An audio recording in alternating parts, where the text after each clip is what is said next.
सुप्रभात बच्चों। कल जो मैंने आपको चैप्टर 6 पढ़ाया था, टुकड़ा दो या प्यार करो, कविता सुभद्रा कुमारी चौहान द्वारा रचित, इसी के संदर्भ में मैं इसके प्रश्न उत्तर वगैरह जो भी है भाषा की बात, आज मैं पुनः एक बार उसे पूरा कर देता हूँ। कविता में किस भाव की प्रधानता है? ईश्वर के प्रति समर्पित भाव की प्रधानता है। ईश्वर भाव के भूखे होते हैं, न कि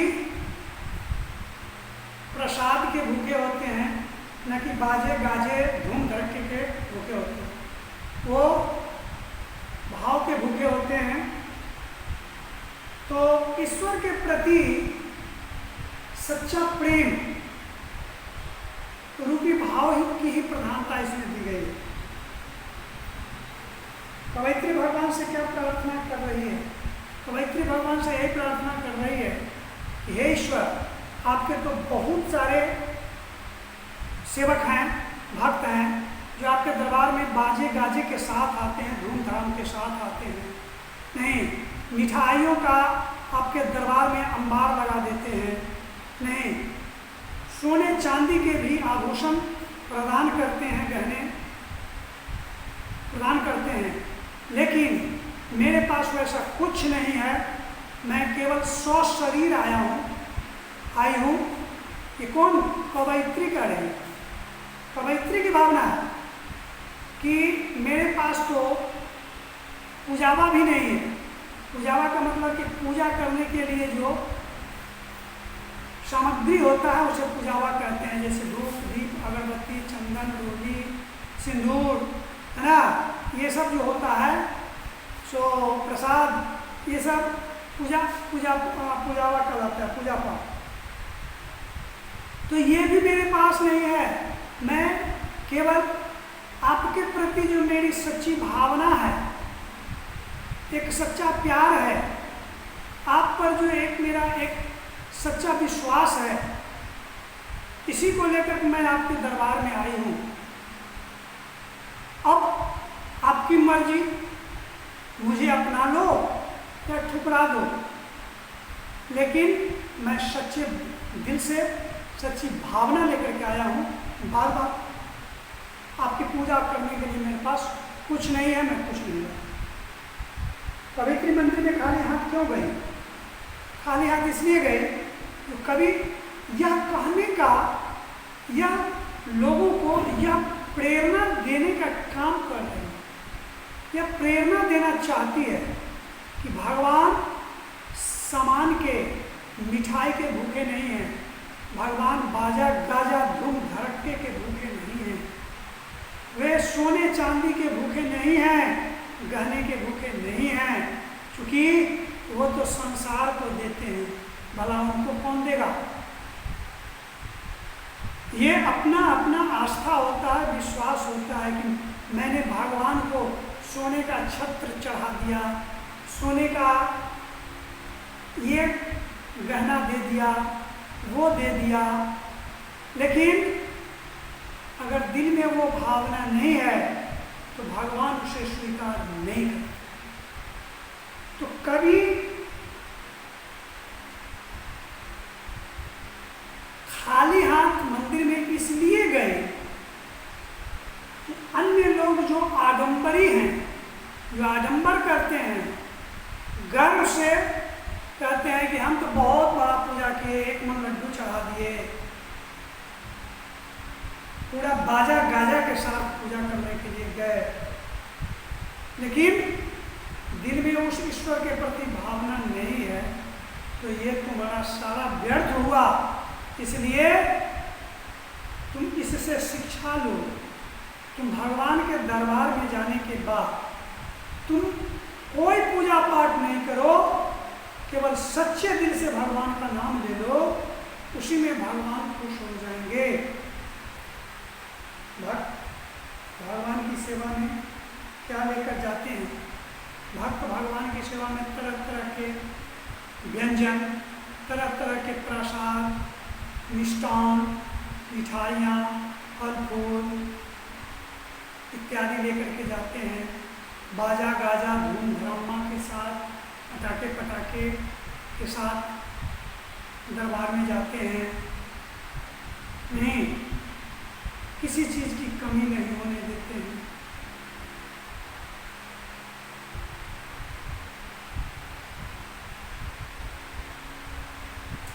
आइए, कवयित्री भगवान का कीर्तन करने में क्यों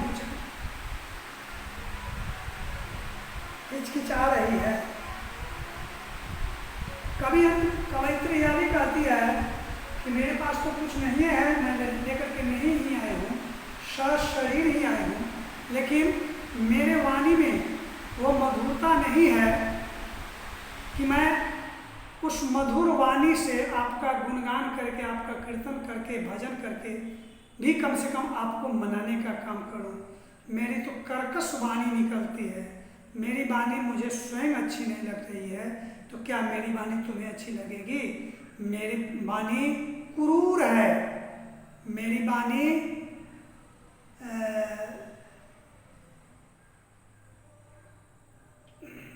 कठोर है, इसलिए मैं अपनी वाणी से भी आपको नहीं रिझा सकती हूँ, कीर्तन नहीं कर सकती हूँ। इसलिए कीर्तन करने का एक पैटर्न होता है, अच्छे स्वर होते हैं, अच्छा लय ताल होता है, उसके साथ और भी वाद्य यंत्र होता है, उस पर जो कीर्तन लोग करते हैं बड़ा ही कर्म प्रिय होता है। नहीं, लेकिन ये सब भी मेरे पास नहीं है, जिसके कारण मैं अपने आप को हमेशा अधूरा मान रही हूँ।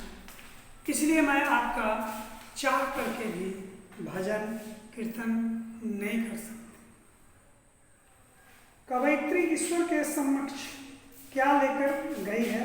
वह अपने आप को लाचार क्यों कर रही है? कवयित्री ईश्वर के समक्ष शरीर गई है,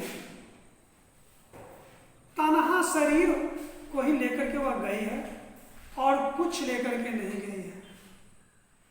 यहाँ तक कि पूजापा भी उसके पास नहीं है, केवल ईश्वर के प्रति जो उसकी भावना है, सच्ची भावना है, बस वही लेकर के गई है। बाद बाकी ईश्वर के दरबार में वो कुछ लेकर के नहीं गई है। वह अपने आप को लाचार क्यों कर रही है? और वह अपने आप को लाचार कह रही है कि आपके इतने भक्त हैं, मैं आपके भक्त की तुलना नहीं कर सकती, क्योंकि कुछ ऐसे भी भक्त आपके हैं जो आपके दरबार को मिठाइयों से भर देते हैं। कुछ ऐसे भी आपके भक्त हैं जो पूरे बाजा गाजा धूम धड़ाम के साथ आते हैं और तहलका मचा करके चले जाते हैं। कुछ ऐसे भी हैं भक्त आपके जो सोने चांदी के आभूषण से आपको अलंकृत कर देते हैं। लेकिन मेरे पास ऐसा कुछ नहीं है, मेरे पास कुछ है ये नहीं है जो मैं आपको दे सकूं। जो स्वयं दुनिया को देने वाला व्यक्ति है उसको कौन देगा? इस भावना से मैं स्वयं सशरीर ही आई हूं आपके दरबार में।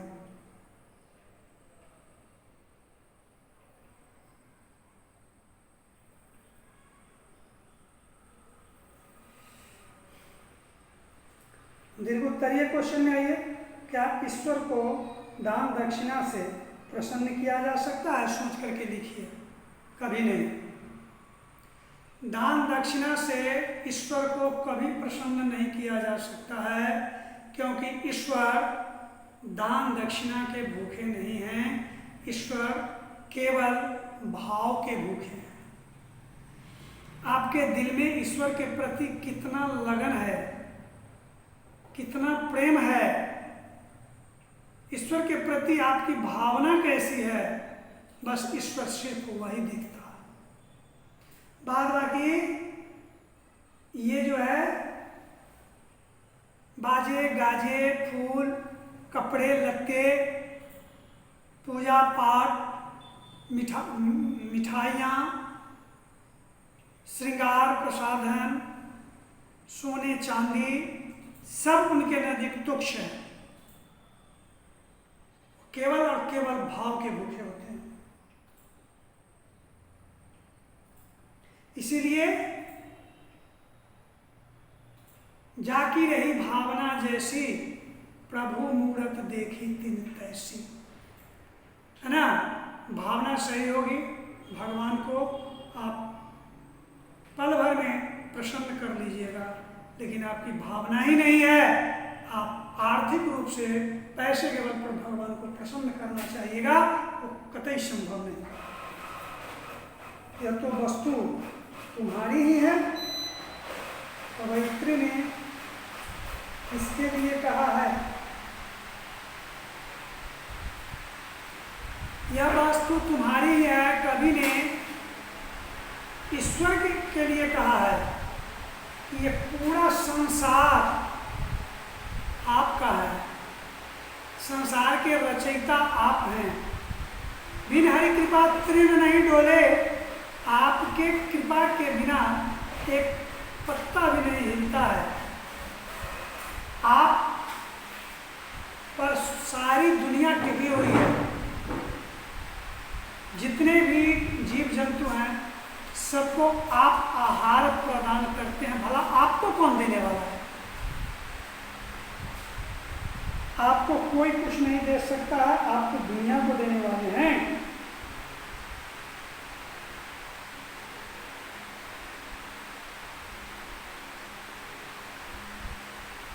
कवयित्री ने किसके लिए कहा है? संस्कृत लिखना है कि यह तो वस्तु तुम्हारी ही है।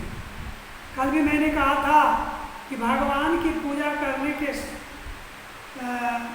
उपरांत जब उन्हें प्रसाद चढ़ाया जाता है तो पूरी आस्था के साथ, पूरा एकदम ध्यानमग्न होकर और ईश्वर से यही प्रार्थना करना चाहिए कि हे ईश्वर, तुम्हारा ही दिया हुआ प्रसाद मैं तुम्हें समर्पित कर रहा हूँ।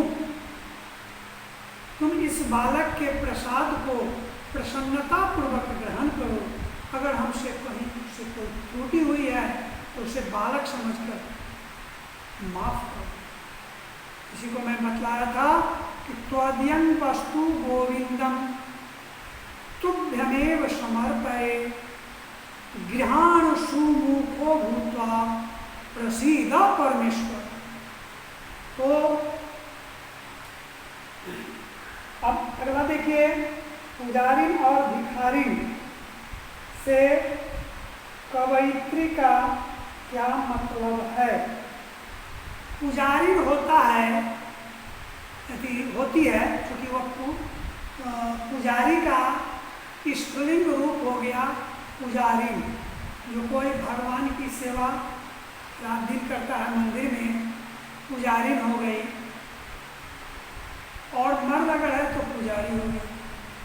तो यहाँ है स्त्रीलिंग रूप पुजारिन और भिखारिन।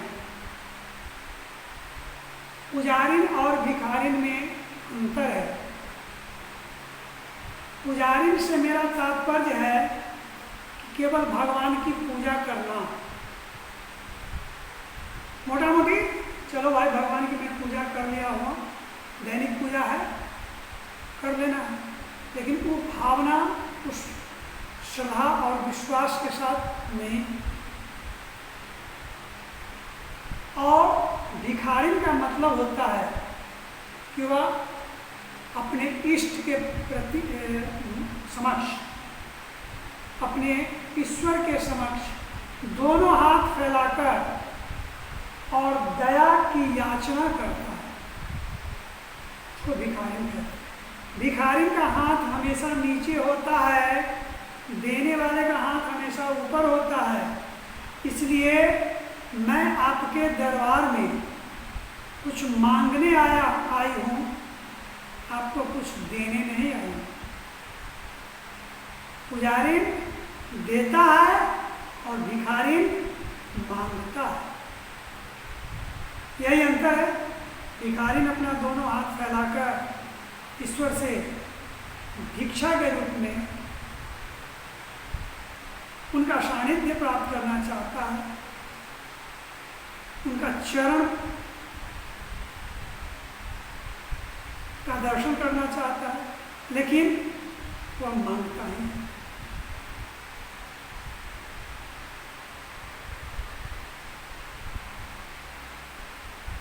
नीचे दिए गए शब्दों से शब्द परिवार बनाइए। कला, कला शब्द तो रहने करेगा, लेकिन उसमें कुछ अन्य शब्द बाद में प्रत्यय के रूप में अगर जोड़ देते हैं तो दूसरा शब्द जो बनेगा वो कला परिवार का हुआ। जैसे कलाकार, कलाकृति, कला प्रेमी। उसी तरह आपको बनाना है रंग से।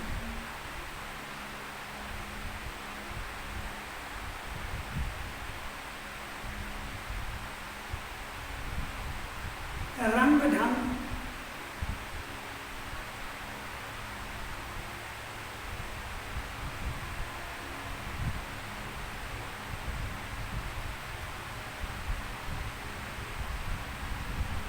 रंगमंच,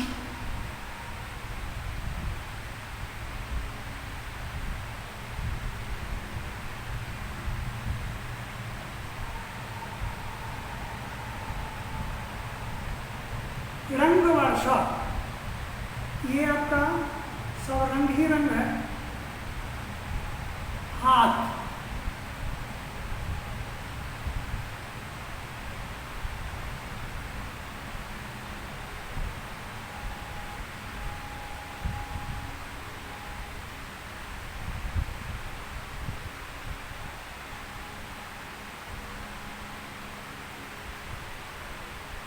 हाथ पांव भी हो जाएगा।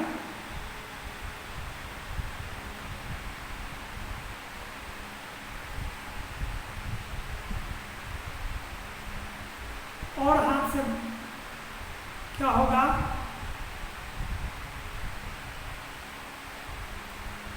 हाथ से और कोई नया शब्द बनाइए जो हाथ के परिवार का हो।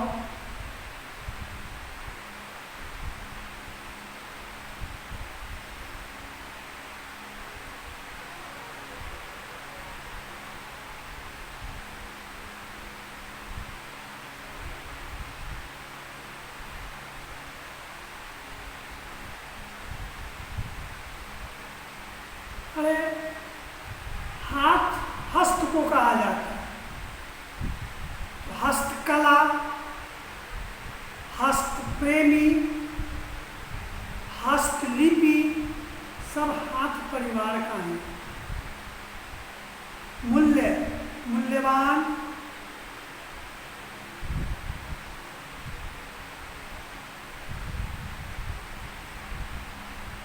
मूल्य निर्धारण,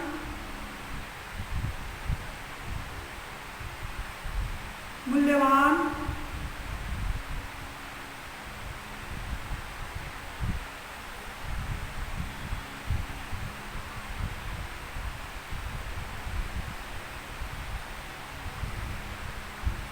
और एक सोच करके लिख लीजिए, पूजा,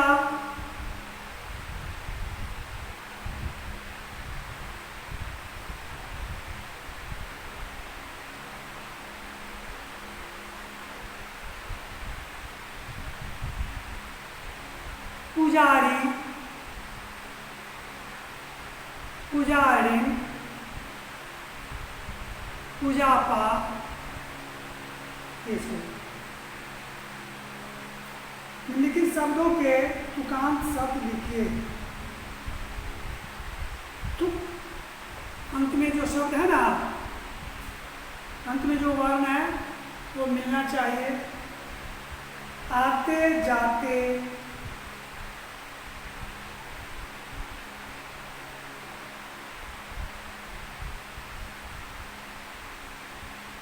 आते जाते, लाई दाई, हाथ साथ, माधुर्य,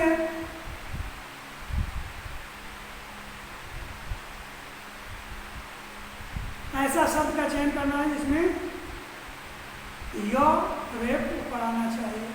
चातुर्य, माधुर्य, चातुर्य, इंद्रिय। पुजारिन,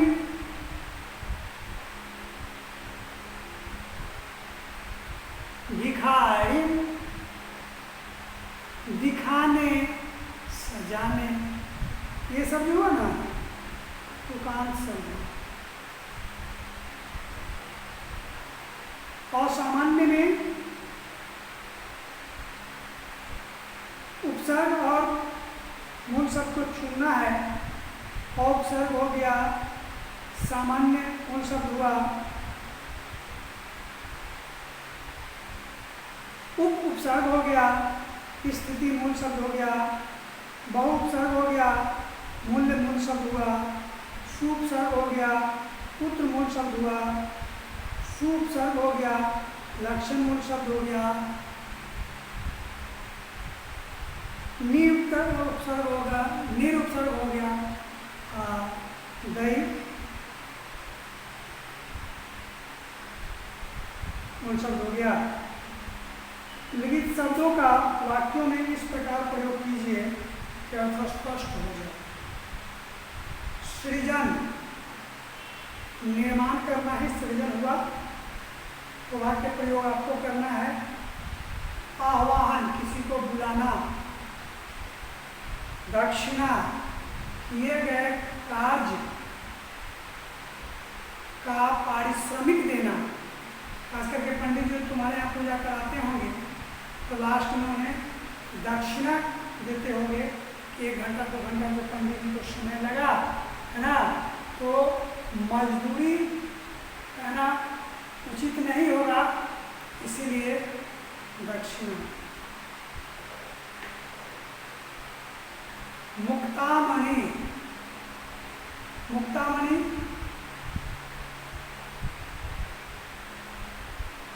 कीमती पत्थर या कीमती मोती। माधुर्य का मतलब होता है मधुरता।